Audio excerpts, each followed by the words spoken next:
Of course he did.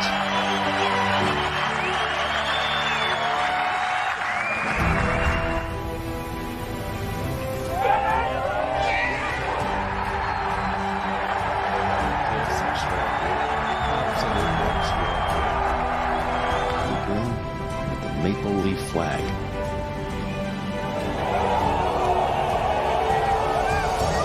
Good pace. Are you serious? Oh my goodness! Glorious and free! Gotta meet one of these two Europeans.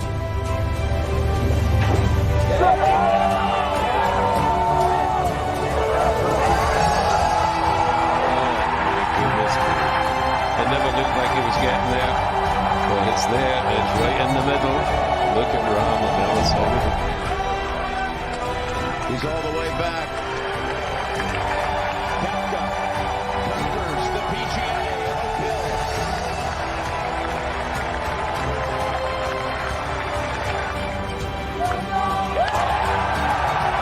Brilliant to the end. And on Seve's birthday, Spain reigns again at Augusta. And John Ram is the Masters champion.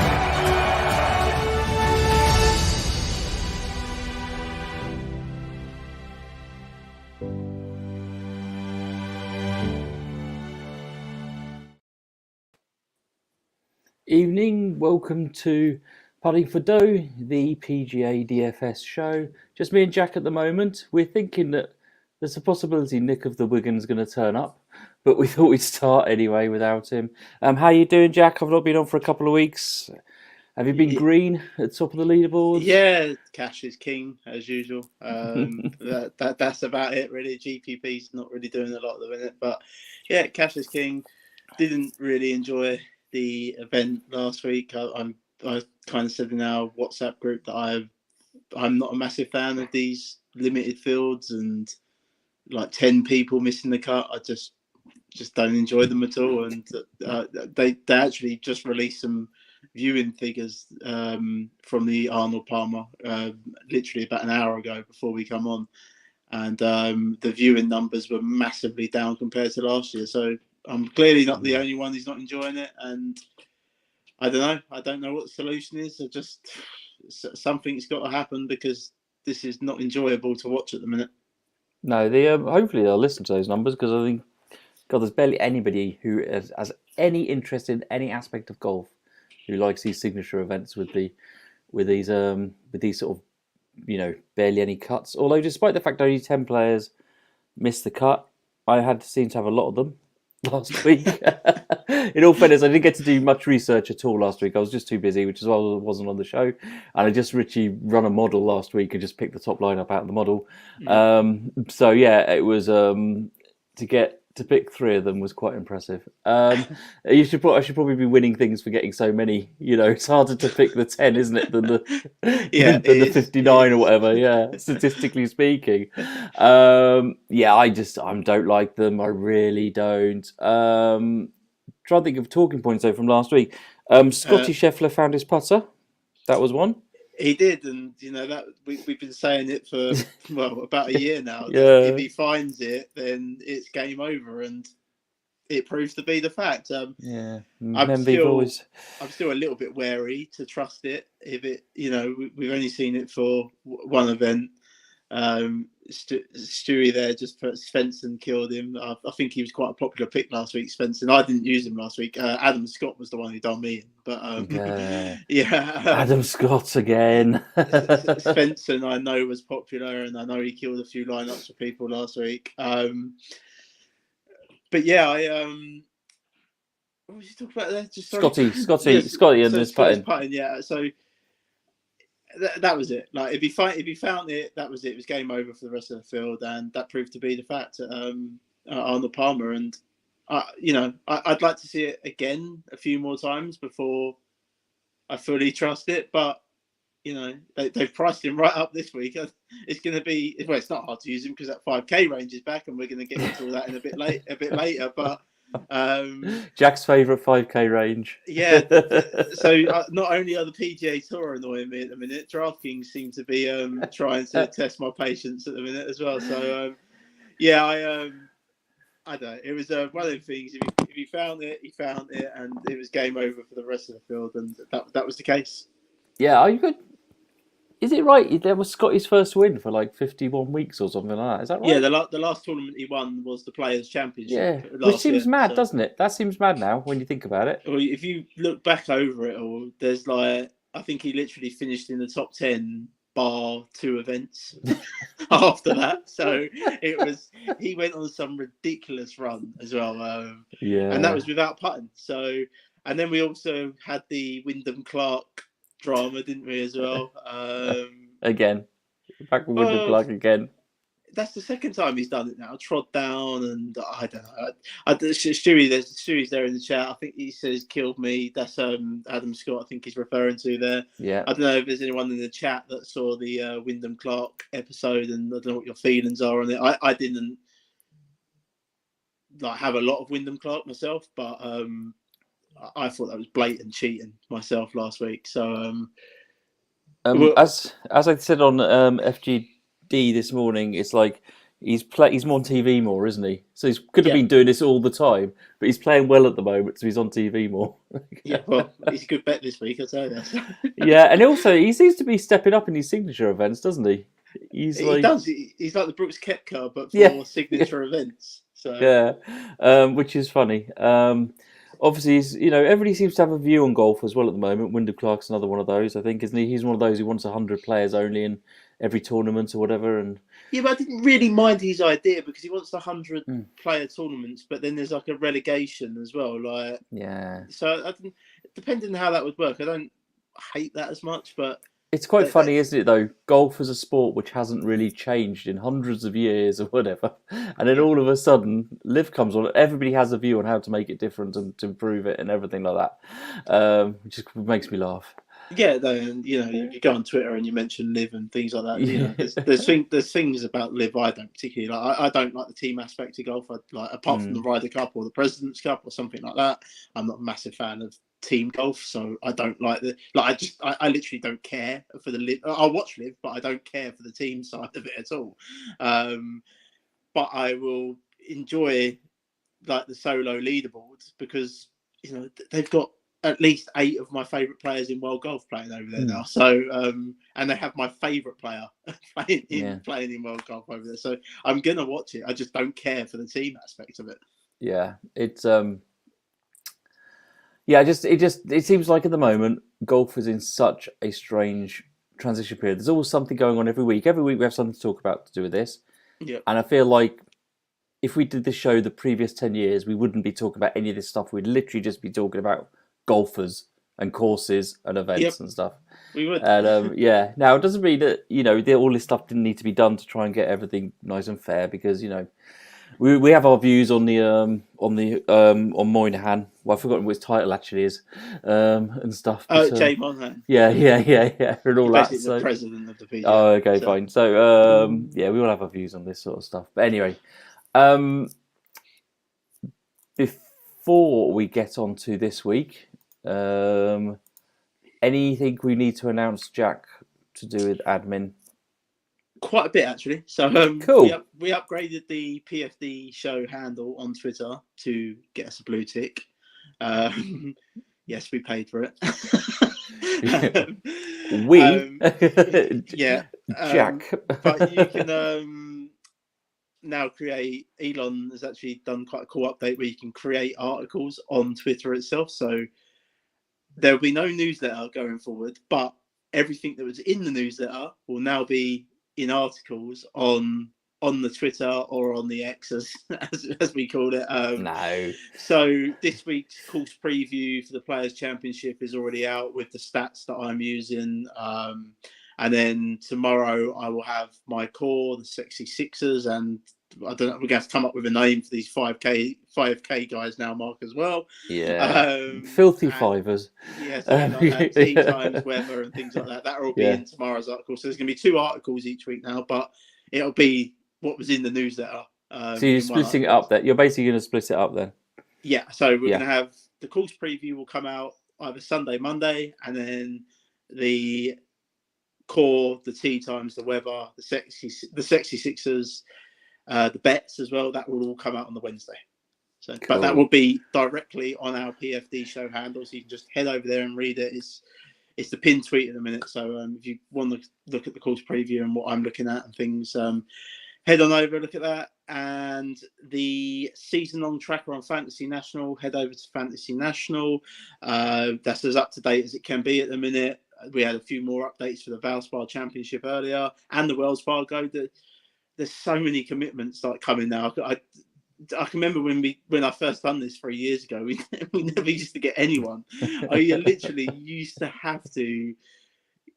The things I used to have to do to find golfers that committed to stuff was just, it was Don't mad. give away your secrets. No. But now we are finally getting some commitments and things like that. So it's as up to date as it can be. But head over to Fantasy National if you want to look for your one and done. You want to plan that, your fantasy season long games, your underdog best ball, which Pat Mayo is now affiliated with. So get them over in the UK, please. But yeah, all the underdog executives who are watching this right now, please bring it over here. Please bring it over here. Yeah, exactly. Yeah. But yeah, so head on over to Fantasy National for that, and of course you can build your models and everything else over there. The funny thing, you just reminded me, I was thinking about that. The original season-long tracker may well have just been 2 columns of current week and next week, because there was so little information. Yeah. It's like just 2 columns now. Now you can plan so far in advance. It's so fantastic the way you've done it. It's not helping me in my fan team season long at all, but that's more to do with me, I think, than anything else. That's your bad picks. Yeah, I know. Considering I was first after week 1, and now I'm like 450th or something, that's quite impressive to be that bad. Okay, shall we talk about the players? They're no longer calling it the 5th major, probably because no live players play in it. I'm assuming that's why they don't call it that anymore. I don't know. Golf's unofficial 5th major. Yeah, no, I know, but they used to really stress that, and they don't do anymore. Yeah, well, Sky Sports have actually stopped doing that silly advert that they used to do, where it used to say like, "This is the biggest field, like the strongest field all year that you're going to see," and well, it's not anymore. And it's not just because of the live guys; it's because we've got all these signature events as well. So it's not the strongest field you're going to see all year. But the good thing is it's a big field, and it's got a cut. 144 golfers in the field, and we have a cut, like Mark said. We do go to TPC Sawgrass this week. This is in Florida. It's a Pete Dye design. It's a par 72 at 7,256 yards long. Water comes into play on 17 holes here. And here he is. The main man is here. Has he turned up, has he? Oh, looking very snazzy. And, wow. Made it. He made it. So the fairways, the rough, and the greens are Bermuda, but there's POA overseed over them all, and the Bermuda's pretty dormant at this time of the year, so it's playing like POA this week. Sort of historic winning scores around here. It's going to be about 13 under par, I think, something like that. Between 13 to 16 under par, I think we'll see this week. And the cut mark, I think, will be about 1 over. When it comes to the Players' Championship, the standout hole is that 17th hole, the par 3 island green, surrounded by water. I find this golf course a bit gimmicky. I'm not the biggest fan of it in the world. I've openly said that a few times before, that I'm not a massive fan of it. But it can be a very difficult golf course, especially if the weather starts acting up, which it did.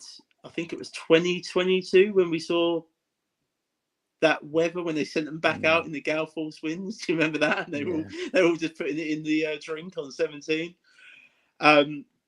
But while the 17th is the most eye-catching hole, the 18th hole is probably the one that I like the most. You've got water running down the whole of the left side of that hole. So Tyrrell Hatton played that wonderful shot out of the trees last year to get it onto the green. To get him, I think he finished about 6 under par on that Sunday to get himself solo second last year. But it's a bit of a risk reward hole, so I actually, that's my favourite hole on this golf course. The set of par 3s are by far the hardest holes on this golf course as well. They ranked as the 3rd hardest set of par 3s on the PGA Tour in 2023. Typical Pete Dye golf designs. This property is littered with bunkers, plenty of water hazards that will collect anyway with golf balls. It's a challenging golf course, like I said, if the weather gets up. And it does offer major vibes as well. So yeah, I don't like the golf course, but it's not going to be a massive birdie fest this week either. So I can hate it, but I can like it at the same time. Feel free to take over, Nick, by the way, in your hosting duties if you wish to. No, you're doing absolutely fine, Mark. Okay, cool. I've literally done nothing but speak all day from some point this morning when I can't recall up until literally about 20 odd minutes ago. And I've got a sore throat and just cool. Okay, fine. I'll carry on then. Carry on with it. You can be the colour analyst and all that. Anyway, Jack, even if you don't like the course, yes, you must be going to like this for DFS because we've got a proper cut. Oh yes. Except your favourite, the 5K range, is back this week. Yeah, I don't like that 5K range, but I think they've done. Oh God, this is going nuts here, sir. I think they've done a little bit better with it this week because they've priced Scotty right up to 12,800, and that's kind of what we said that last time that they needed to do that if they were going to have this 5K range. So we'll see how it goes this week. I'm still not a massive fan of it. Would you like to know what's in my model this week? I was told we were coming to it. Don't worry, Jack. I'm mixing things up a bit. Before we get to that, Nick, have you got a model you want to talk about this week? I have nothing. Okay, fine. Jack, I've literally come on here so professionally prepared. Do you know it's the players? Yeah, just about. Yeah, just about. John Ram to win. John Ram. John Ram, yeah, with Bryson second. Just from recollect, like I know from playing this in previous years, I just know how important like playing off the tee and strokes gained off the tee is so important here. Approach is always important, and again, it is another course where that does rank high. But I've had golfers in previous years that I've picked who have just been absolutely punished by water. And yeah, that's obviously going to be a big factor for me this week. I want people that are not necessarily super like it's a reasonably long course, but not super long. It's not one of the longest on the tour. I'm looking more at just kind of accuracy, and again, accuracy on that second shot as well is what I'm looking for. Cool. What about you, Jack? So I'm looking at strokes gained approach, shot caller. Look at that every week. Yes. Last year, TPC Sawgrass ranked 6th out of 38 golf courses on the PGA Tour in strokes gained approach difficulty, and each of the last 8 years, it's ranked inside the top 11 on that category. So that's quite a key one for me this week. I'm looking at scrambling. Others that I'm looking at as well: par 5 scoring, sand saves, good drive percentage, strokes gained off the tee, like Nick mentioned, strokes gained putting on POA overseed, and strokes gained around the green. That's my model this week. I throw out any course history on this place means absolutely nothing. Yeah. So I think the big question we need to start off with here, and this is like the key to everything, and I don't think it's going to surprise either of you when I say this, is can anybody make a case for not playing Scotty? I can always make a case for not playing. Yeah, well, I think you need to make it because everything says you have to play him. Right, so to be fair, I've not tried to build a team with him in. I don't know if Nick has, but if you put him straight in on his own, that leaves you $7,440 per player on average left. You could, I mean, with that 5K range, you can certainly make that work. I'm gonna probably approach it that I play him in cash, and then I fade him in GPPs and get different elsewhere there. That's how I'm approaching it this week. Yeah, I think you can jam him in cash without concern. One of the reasons I wouldn't necessarily play him in GPP is because his ownership is so much more than some of the others that are priced up there. And because of how they've priced him this week, I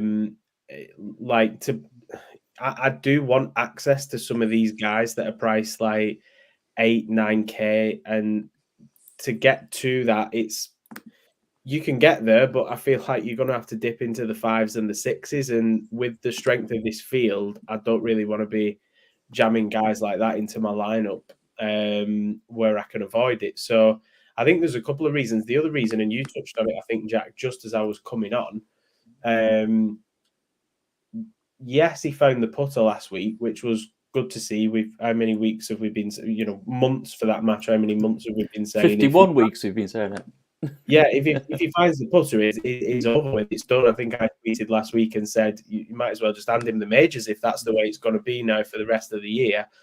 But it's a very small sample size over the past 12 months. All of a sudden, we've seen it, but it's not something we've seen consistently. So I feel like to go back, I feel like I just need to see it a little bit more, because that could have been a little bit of an outlier. We shall see. I mean, the struggles have been there for so long. Yeah. Anyone can have a good round put in. Anyone can have a couple of good rounds put in. It's putting it together tournament after tournament after tournament, which we've not seen from him. So I think that as well, with the combination of the ownership and where you'd then have to go to build the rest of your lineup, I think there's a few reasons why you can't play him this week. I think if you're playing cash, I think you have to play him, though. Yeah, that was the most strokes gained putting that he'd made since last year's Phoenix Open. He gained 4.3 strokes putting last week, and at the last year's Phoenix Open, he gained 4.2. He won the Players last year, but he was literally neutral with the putter. Stewie there's put Love Hadley in the 5s. Faults. We'll get to the 5s and things like that in a bit. We'll probably do a little build or something, and we'll talk about it. Just want to talk a little bit of strategy before we talk about specifics on that and stuff. Okay, so for me, I think, because, to be honest, at the moment Scotty's being predicted around 30% ownership, which I think is, if you've got a portfolio, that's fine. I think it's too low. I think if you've got a portfolio of 20 lineups, say, you should have at least 50% of him, I think. But if it's only going to be 30%, I've got one ticket for example, for the Millie Maker this week, because there is a Millie Maker on DraftKings this week as well. There is, yeah. Quite an expensive one, at $25. But if you have to pay cash, because I think the one coming for the Masters is a $10 one, judging by the tickets which are on offer. Yeah, there's a $100 one as well. Yeah, which you're still trying to win a ticket for, yeah? Oh no, I had 3 tickets into that last year. I'm definitely I'm going for that again. Okay, cool. And sorry for jumping the gun. He's not jumping the gun. Don't worry, you're fine. You're all good. We will get to it. We will get to it. Yeah, well, don't get out because you're half our viewership. But no. What I was going to say was, for me, with Scotty, if Scotty's going to be in the winning lineup, your other 5 golfers are going to have to be pretty optimal. Yeah. If Scotty's not going to end up being in the winning lineup, your 6 golfers probably don't have to be that optimal, is the way I see it. That's my view on it. However, if I fade Scotty on my one lineup in there, I think, I could easily be regretting it by, where's he go? He goes out in the afternoon, doesn't he? So pretty early. Yeah, he does. And, yeah. Isn't it? It's just really, have you seen that stat? It's stat makes no sense at all. No, yeah, it's like 11 of the last 14 13. winners. It's 13. There's only 2, which is that way around. Yeah, that was it. Yeah, 11 of the last 13 winners have come from the AM PM wave. Yeah, but there's no real reason why that's happened. That's obvious. It's I think it's just a statistical anomaly, personally. I can tell you, I'm not playing up here. Okay, let's do that then. Rory. Well, God, how do we not know this, Nick? I should have predicted that. Don't worry, Nick. We're going to get to the Min Woo Lee section at some point as well. Don't worry, because I've got the reins now. If I could make a little jingle for Nick and his Min Woo Lee section. Rory looks pretty terrible statistically when you sort of break it down. He is. I'm not even going to say it because people will come at me. Just. Okay, do you want me to say something then? No, I think there's golfers that have just gone past him. I'm sorry, I don't think he is what you think he is anymore, or these people think he is. I don't think people think he's the same golfer that he was 10 years ago. He's not. Nick's already mentioned that he wants to dip into that 9K range, and I'm quite happily. This one thing with this golf course. You do not come here and find form. You need to come here in form to compete and win. And I'm with Nick. There's guys in that 9K range that I would happily use over Rory McIlroy, Zalatoris, Matsuyama, Wyndham Clark, for example, are guys that I'm very happy to use over Rory McIlroy because I think they can win. I don't think Rory can win. What do you think? He can't win again, or do you just think he's can't win here? I just think he beats up on crap fields. I'm really sorry. He beats up on crappy DP World Tour fields. And I think when he comes to the PGA Tour, he gets found out. So his last win on the PGA Tour was the Tour Championship, I think, in 2022, which was a decent field, obviously. But then before that, the win before that was the Canadian Open, which wasn't a particularly great field. I just think he picks up. I think he picks on crappy fields. I genuinely think he's just not that golfer anymore that he was 10 years ago. And I'm not saying he's not a good golfer still. He clearly is, but I just don't think he's of the levels of Scheffler, Schauffele, Cantlay, Hovland, Zalatoris, Wyndham Clark. I think they're all better golfers than he is. Yeah. Do you want to hear a shocking stat about Rory? His last 16 rounds, weighted strokes gained approach. Out of 144, he's 129th. And I've done last 16 there because obviously, like you talked about, Jack, form is important, etc. Yep. And that's why I use that stat, that last 16. 129th. That is just, and considering the importance of approach play here and iron play generally and stuff, I think that's a bit shocking. And I know, like the form, like the previous history, I said totally ignore it, but it's miscut, T33, miscut, first, miscut. Yeah. You only ignore it if it doesn't prove the point you're trying to make.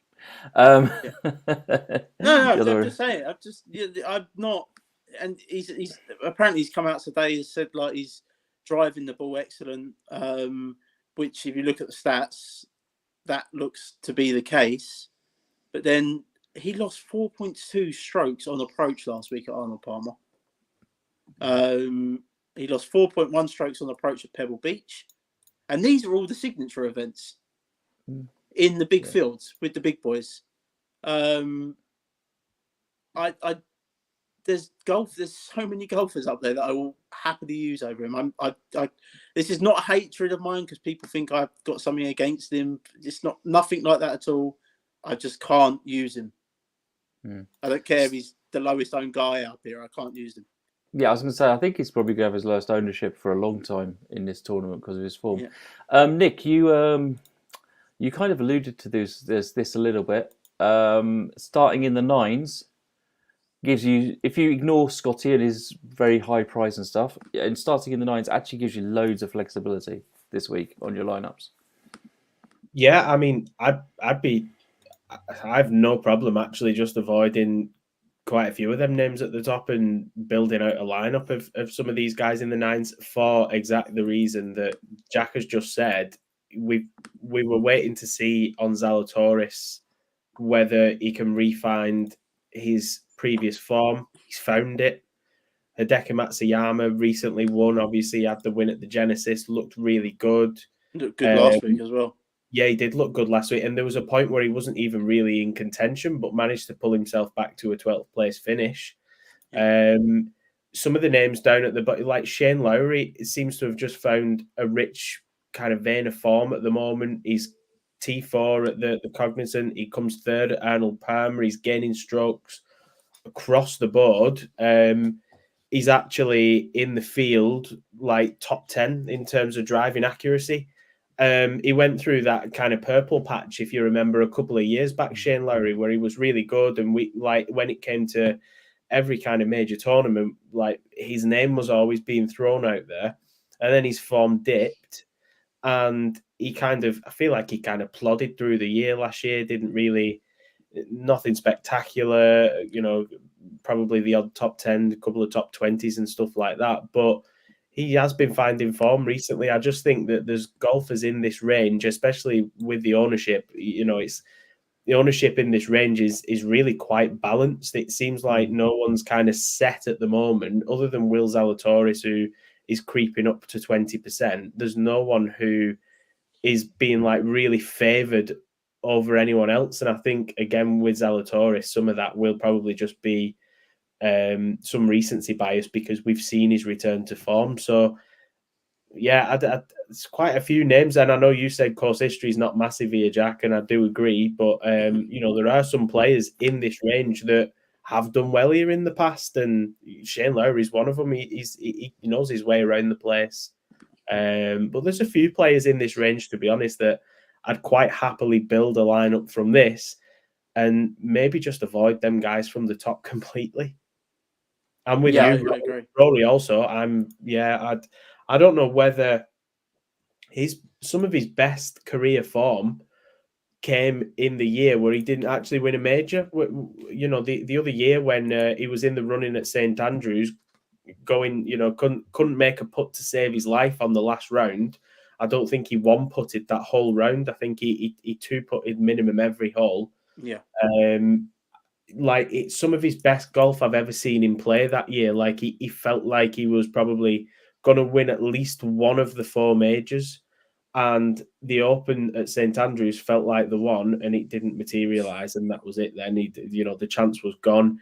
He was okay in the Ryder Cup. He pretty good there, but I agree with you, Jack. When it comes down to like these more competitive fields now, it's like he doesn't have it between his ears anymore. I don't know if it's a mentality thing. We saw it a little bit towards the back end of last year where he came off at one of the courses and Jack Nicklaus said he's going to have a little word with him and stuff like that. Like, I don't know. It's just there seems to be something a little bit off with him, and I don't know whether he's also been impacted by being the poster boy of the PGA and all the stuff that's gone on with Liv over the past 12 months and what he's been drawn into there. And I don't know if it's just mentally kind of taken its toll on him, and maybe he's just not realised that either. But I just don't really like what I see from him at the moment. Well, I think he's just lost the killer instinct in him. And, Scotty Scheffler showed that to me last week. He's actually got some sort of killer. And it sounds stupid for the amount of times Scotty's won, but he's normally quite a boring player to watch. He's like, if you're not a massive fan of golf, he's quite boring to watch. But like last week, it looked like there was a bit of character there. He looked like he just went in for the kill. I'm not talking like Brooks Koepka, because Koepka turns up at majors and it's just like, I'm coming here to murder you, basically. It's like he said in that. Rory said in that interview recently, didn't he? He said if Scotty finds the putter, the rest of us might as well give up. And it's like, though that might statistically be the case when you look at the strokes gained across the board from Scotty and the putter is the weakness, I don't want to hear that from Rory McIlroy. I don't want to hear him saying that. I want Rory McIlroy saying, no, do you know what? On my day, I'm right up there with Scotty. I don't want him saying, oh, do you know what? If Scotty finds his putter and turns up average, then the rest of us might as well just bugger off. Like, you're Rory McIlroy. I don't want to hear that from you. That's a mentality thing. Yeah. Okay, so a couple of players we've got to talk about. We've been crested. Colin Morikawa. He's 9-4. I think he's the worst form of everybody at the top at the moment. Yeah, I'm just going to get his stats up. He's got two missed cuts. He finished T13 here last year. He was brutal last week at the Arnold Palmer in that last. I remember because I used him in round 2 on Showdown. Right? Yeah. I think he shot like 8 over par. You also used Rory in round 4, Jack, and I was home and I followed that and stuff. And then literally, I can't remember how quickly I saw you were on Twitter basically lambasting him. I thought, oh, well, that's that done. Yeah, see, Morikawa's stat profile is just all over the place. I mean, he's normally a very strong iron player, but in his last 4 starts on the PGA Tour, he's only gained strokes twice on the approach. He's lost twice on approach as well. He's lost 3 times in that span off the tee strokes and only gained once, which was at Pebble Beach. Yeah, I think he's probably a massive fade for me, Morikawa, especially after what I saw last week. This is just a golf course. You said you don't find form here. So you don't. It's not a place you come and find form. There's so much water. Like, you can put yourself in so much trouble very quickly. Yeah, I'm not. I'm not one for, like the stat profile for Morikawa. If you think of Morikawa as a golfer, he should come here and dominate, really, because he's very good on the approach and things like that. He's very good with his irons, but we're not seeing that at the minute. So no. I can't play him this week personally, even if he comes in at silly ownership. It's the same scenario for Rory. Yeah, he's coming in. He's projected around 7% at the moment, so that is really low. But I say We've got Stewie's the form. The form is the question. Sam Burns, he's a player who is in form. Yes, he is. Nick, do you want to take over with Sam Burns? I'll let you roll on Sam Burns, but the only thing I would say about Morikawa is his form isn't there. But of all the players in this 9K range, I think he's probably, if you were to say to me, is there any player who can turn it on like that? He's probably the name that I would pick in this 9K range. And like you said, even though it's not there right now, what we're seeing, the stat profile historically would make you think this is a Morikawa kind of course. It should be a course where he excels. Am I playing him? I might have a little sprinkling. I like that there probably might be other people that might fade him as well because of what he's done recently and the form's not great.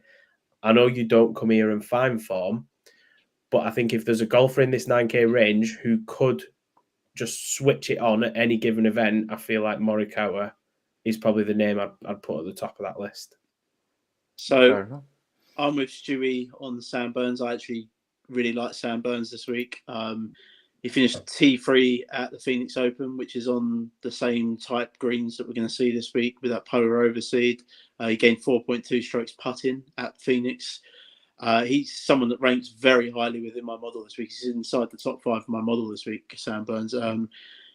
Course history, like places that I'm looking at as comp courses for the TPC Sawgrass is the Wyndham. He had a T14 finish there last year, gained 4.1 strokes putting. He's just playing some very good golf at the minute. I know he finished T30 last week at the Arnold Palmer. It wasn't massively off, like he lost a little bit off the tee and a little bit on approach, but it wasn't like, it's nothing that overly concerns me. He's just putting very well at the minute, and he comes here in very good form. So Sam Burns is someone that I really like this week. I certainly prefer him over Colin Morikawa.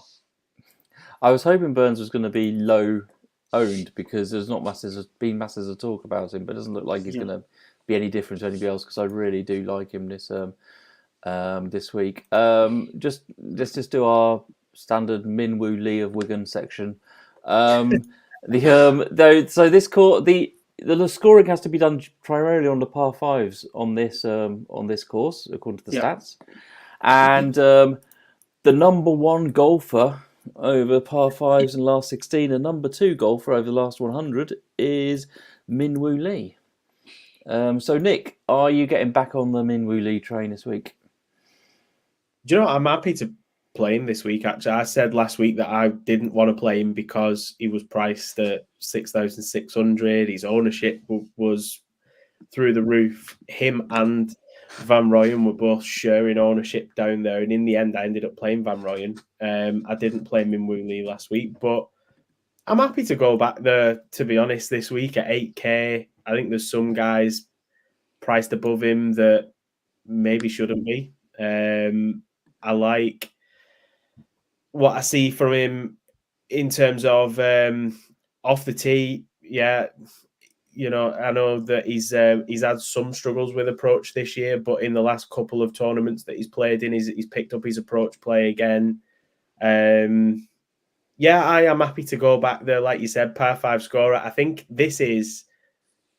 he will excel in big events like this as well. I do get the feel from Min Woo Lee that he's one of them kind of golfers that shines when the cameras are really on him, when the eyes are on him, like a bit of a rock star kind of golfer, if you will. He just seems to soak it up, and I just think, you know, again, I think this is the right kind of setting for him. He's been in contention in events like this in the past, so Yeah, I'm happy to go there. And his ownership at the moment as well, because of where he's situated.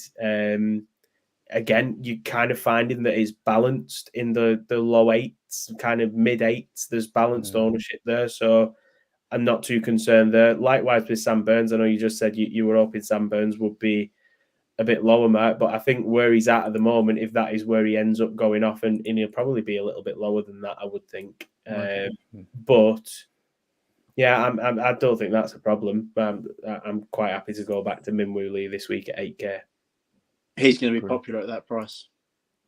Yeah, he kind of also, if you pick Scotty, I think you say a 7-4, but with the nature of the pricing and stuff, I think you're going to end up. I don't think the ownership's going to be as balanced as it looks at the moment on the projections. Yeah, personally, no, I agree. I don't think it will be. And people like, we know Tom Hoagie's going to be very highly owned because of, he should be highly owned. His approach play's been off the charts recently. But I think some of these others, I think it will end up catching up a little bit. Yeah. I see time's running on, so we'll do some lineups, but which will make us talk about some golfers, won't it? So yeah. Just a quick one. I do quite like Tony Finau in that 8K range. Oh, don't say that, Jack. I love Tony Finau this week. Stop. I think he's going to come in lower owned. Yes. He played well at Mexico. I know it was the T13 finish in a crappy field, but it was the first time he'd gained strokes putting. This season. So I like the fact he's taken a couple of weeks off as well. I like the fact that he sort of finished strong there. He done very well on approach there. 4.9 strokes gained on approach. I just like him this week as a bit of a under the radar sort of guy. I think he's in that price range where people are going to find it hard to get back to him, and I think he's going to come in very low owned this week. We're going to end up with the same lineups again this week on the old Host League, Jack, at this rate. Well, we will, but it's not doing us either. It's any good. No, it isn't actually helping us. It's always bad news for you when I like the same players as you. It is.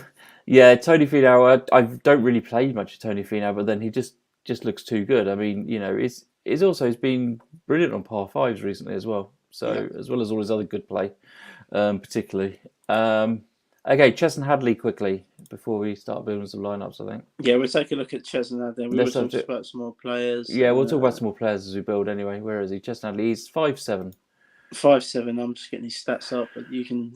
Yeah, right, he looks pretty unspectacular to me. But... Well, he's coming off two decent finishes: T35 at the Cognizant and T24 in Mexico. So he's coming off two decent finishes. I'm just getting his stat profile up now. Let's have a look. Yeah, he gained strokes gained on the putting at the Cognizant. He lost at Mexico. He gained at Phoenix, though, which is important. He did miss the cut at Phoenix, though, but he gained strokes putting at Phoenix, which, again, I've already mentioned, it's the same green types as here. So you like to see that. The approach game's a bit hit and miss at the minute. In the last 4 events, he's gained twice on the approach and lost twice on the approach. So that's a bit all over the place at the minute. But he's certainly putting quite well. So Stewie, I certainly don't hate using him down here with that sort of stat profile and the form that he's coming into the event with. Yeah, I think there's a few options down there around those sort of prices. Let's just try and build quickly some silly lineups, shall we? Should we just do a 9K build? Yeah.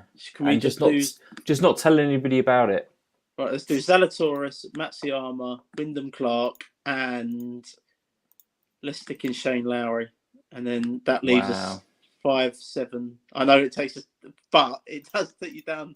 If you get 2 guys that make the cut, I don't know. We've tried this before, Mark, but yeah. I mean, there's players down there which you could take a chance on for sure. I mean, if you wanted to, you could lose one of these higher ones. So maybe lose Matsuyama because of the injury thing that's going on, even though he played well last week and the injury didn't really. Yeah, that must surely going to be bringing his ownership down as well eventually. When those rumour stories get out. Well, this is a lineup I like here, right? So Zalatoris, Wyndham Clark, Lowry, Nick Taylor at 6'9". Nick Taylor was someone I was on last week. He played really well last week. I think he's going to be popular because he's getting mentioned on all the shows, Nick Taylor. I don't really care because we've got different with the build as it is, I think. I think we have, don't you? Yeah, I prefer Doug Gim at that price if I only had one of them personally, but We can stick Gimming, and then that no, would it take us doesn't, to. doesn't matter which one it If we is. start Gimming, it takes us 7-6. So you can get to Scott. I'm not using Scott. Chris, you got Kirk, Hadwin, Mitchell, Bez, Yeah. Grillo. Yeah, EVR's there still. It's been very Yeah, consistent. EVR's there, consistent. So there's, You know, there's if you're loads looking of for someone options to for you make a there cut, to do. and he's an Yeah. AM/PM guy. And by the way, Adam bloody Scott, I'm going to end up back on the train again if I don't sort myself out, my life out.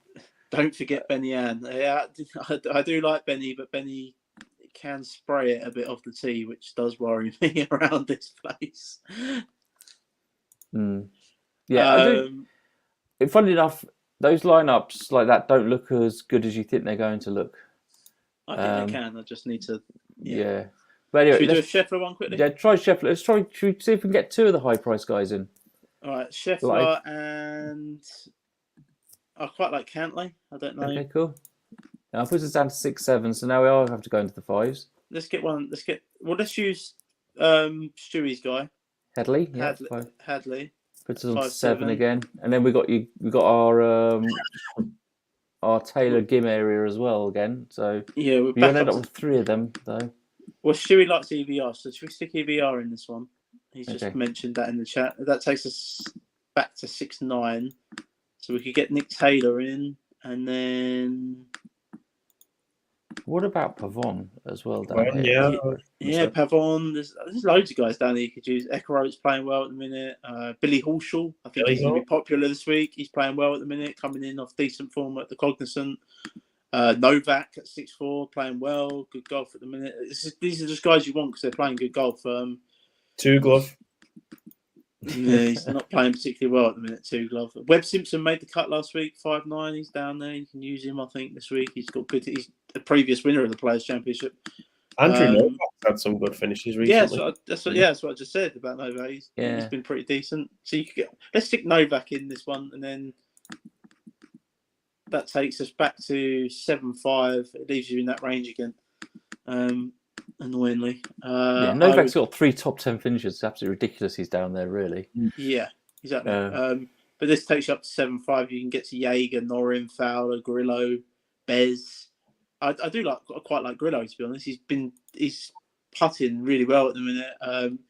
Stewie likes Novak. He's a good player. I think Novak's going to be popular this week, to be honest. But also, Grillo hasn't missed a cut in so long, has he? No, he's playing really well at the minute, and he's putting the lights out of it. So he's someone I like in that range. Yeah, I mean, I'm not going to dig into all the stats, but these guys that are just playing good golf at the minute that I want. I'm going to look around. There's plenty here.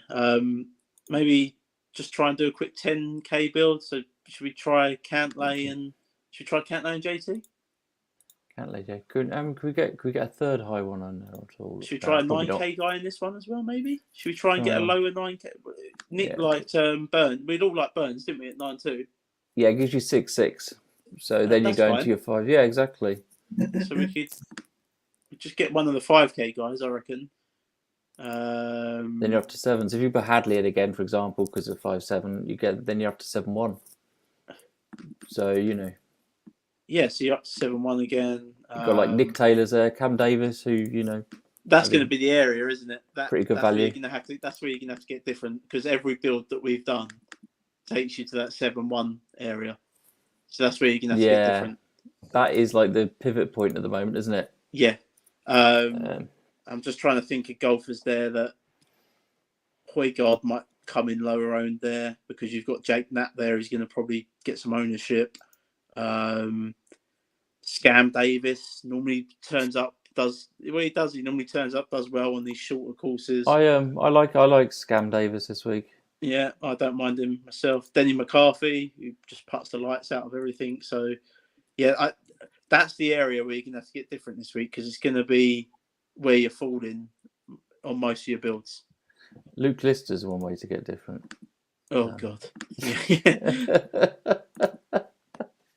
I don't know if that would be different for poor Nick, though, with his Minwoo Lee Luke List lineups. Oh, man. You probably haven't played Luke List for a year or something, have you, Nick? Do you know what? I had him the other week. Did I put it? I don't think I put him in. I don't think I put him in at the. I don't think I had him this week, but I'm fairly certain that I might have had him the week before because I feel like he was in my lineup that was the host league that won, and I'm sure I had him in there. And I was actually waiting for someone to make a comment, but I put him in there because the one part of his game that he's always struggled with, he was actually doing all right. But I think the week that I put him in, he was actually shite. So there we go. He returned to form. You cursed him, Nick. Reverted to type. Yeah. The one range that's probably going to go lower owned this week, because it's actually quite hard to get to, is between Eric Cole and Brian Harmon. I think that range there is going to come in lower owned. Except for the fact that Tom Hoagie's in there as like the best iron player, player at the moment. But it's actually quite hard to get to him. Like we've just built some builds there. It's actually quite hard to get to Hoagie. Maybe the high sevens. Hoagie will be the highest one out of the lot, but I think the high sevens is going to be a lot of lower ownership there. So that's certainly a way to get different this week. Definitely. So I think historically, we've only had about 3 events, but the 5Ks generally haven't been needed in lineups who've done well so far this year with those with that sort of salary structure. But equally, I don't think we had anybody as high as Scotty as this week. So hopefully it changes things around and stuff. Anyway, that's it. We've gone long, but it was the unofficial 5th major, so it did need to go long. Any last bits of admin, Jack, before we go? No, just like I say, the articles are now all on our handle on Twitter, so head over to Putting for Dough Show over there. And if you want your season-long tracker, head over to Fantasy National. It's all up to date as it can be. And thanks to everyone that got involved tonight in the comments. We love that, because that kind of helps us out as we can do these builds as we go, and we can chuck a couple of these players in. And make sure you come back next week, and on to Valspa next week. Yeah, come back, tell us how much you've won with your Benny-Arn, EVR, Novak, Grillo lineups. And Nick, any last words before we sign off? No, very, very proud of your effort tonight, Mark. I will. I'll resume the duties next week. Apologies, please. Being a little bit late. These shifts that I'm on that run till 9 p.m. will be coming to an end after this week. The latest I'll be working then will be 8. So actually getting on time won't be a problem unless there's football, and in which case that Wigan will actually be at Wigan. And also, Jack announced before you came on that the new time next week is 8 o'clock. No, he didn't. He didn't say that. He didn't say that. He didn't say that, everybody. Okay, well, that's all good. That's good news for the female viewership. The Nick's back to host next week, in theory, if Wigan aren't playing. So that's it. So I'll sign off the usual way by saying see you next Tuesday.